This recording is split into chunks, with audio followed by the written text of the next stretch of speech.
Hello बच्चों, चलिए प्रश्न पढ़ते हैं। नाइट्रोजन स्थायी N2 अणु बनाता है किंतु फास्फोरस P2 से P4 में परिवर्तित हो जाता है क्योंकि।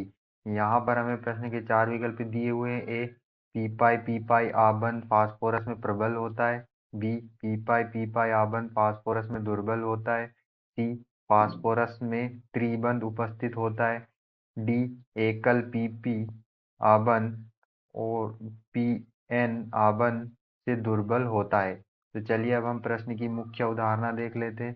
तो यहाँ पर हमारे प्रश्न की मुख्य अवधारणा क्या होगी।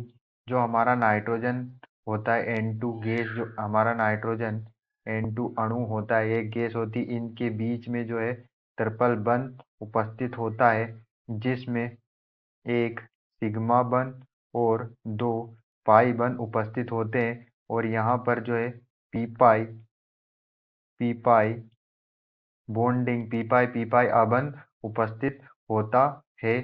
अब यहाँ पर जो नाइट्रोजन की एक विशिष्ट प्रवृत्ति होती है, जो हमारा N नाइट्रोजन होता है जिसका परमाणु क्रमांक कितना होता है, 7 होता है। इसकी स्वयं के साथ नाइट्रोजन की स्वयं के साथ तथा उच्च विद्युत ऋणी, जो उच्च विद्युत ऋणी होते हैं, उच्च विद्युत ऋणी तत्वों जैसे कार्बन ऑक्सीजन के साथ, कार्बन या ऑक्सीजन के साथ पी पाई बहुबंध बनाने की जो विशिष्ट प्रवृत्ति होती है नाइट्रोजन के पास, पी पाई बंध बनाने की क्या होती है, विशिष्ट विशिष्ट प्रवृत्ति होती है। हमारे जो नाइट्रोजन है, नाइट्रोजन परमाणु होता है जो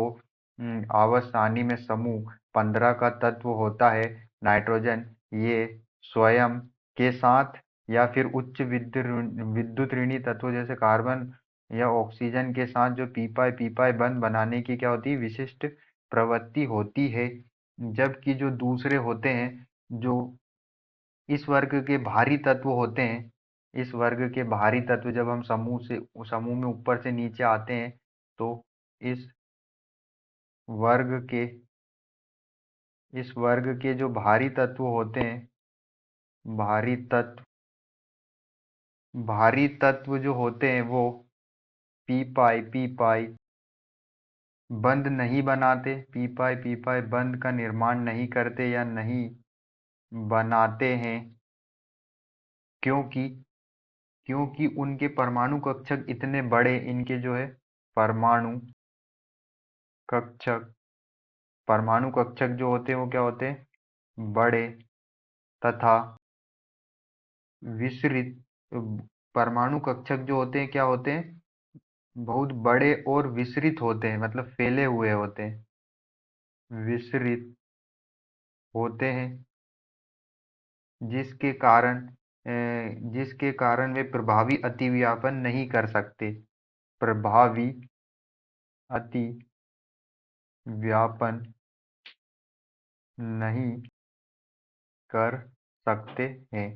तो जो हमारा नाइट्रोजन है उसमें प्रभावी अतिव्यापन होता है, और जो नाइट्रोजन के नीचे नाइट्रोजन वर्ग के जो तत्व होते हैं इस समूह के, वो नाइट्रोजन, फास्फोरस, आर्सेनिक, इस तरह से होते हैं। तो यहाँ पर जो नाइट्रोजन है उसमें तो जो है प्रभावी अतिव्यापन हो जाता है, लेकिन उसके जो नीचे के जो भारी तत्व होते हैं उनमें पी पाई आबंध नहीं बनता, क्योंकि परमाणु कक्षक क्या होते हैं इनके, जब समूह में ऊपर से नीचे जाते हैं तो जो साइज होता है, आकार होता है, आकार आकार क्या होता है, नीचे जाने पर, समूह में ऊपर से नीचे जाने पर आकार क्या होता है, बढ़ता है। तो आकार बढ़ने से परमाणु के कक्षक भी बढ़ते हैं और वो क्या होते हैं, विसरित होते हैं, फैलते हैं, तो इनका प्रभावी अतिव्यापन नहीं कर सकते। इनमें क्या होता है, प्रभावी अतिव्यापन नहीं ये कर पाते हैं, प्रभावी अतिव्यापन इनमें नहीं होता है।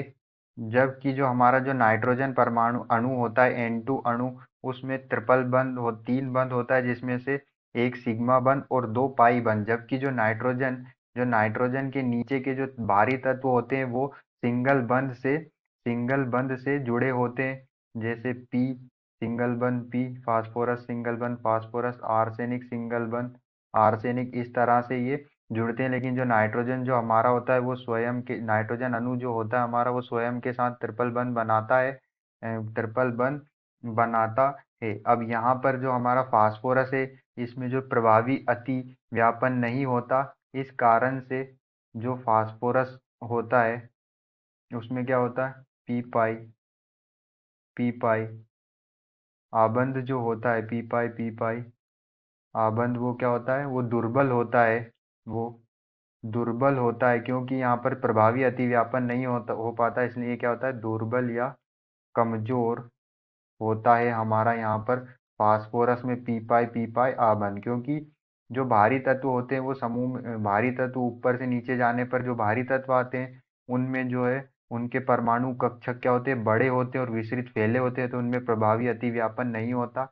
इस कारण से जो फास्फोरस है उसमें पी पाई आबंध दुर्बल या कमजोर होते हैं। तो चलिए हम अपने विकल्प को चेक कर लेते हैं।